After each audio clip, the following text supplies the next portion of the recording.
Fish gravy ఈసారి మేము కోల్కతా స్టైల్లో అంటే బెంగాల్ వాళ్ళ స్టైల్లో చేస్తున్నాము.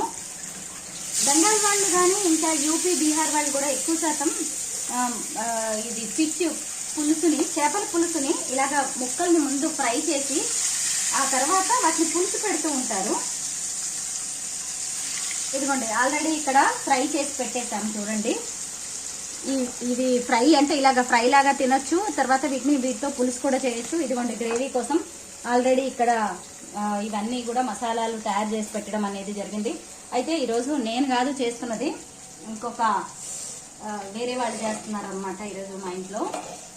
అయితే బెంగాల్ స్టైల్లో చేపల పులుసు, చేపల ఫ్రై ముందుగా మ్యారినేట్ చేసి పెట్టుకున్న ఈ పీసెస్ అన్నిటిని ఫ్రై చేస్తున్నాము.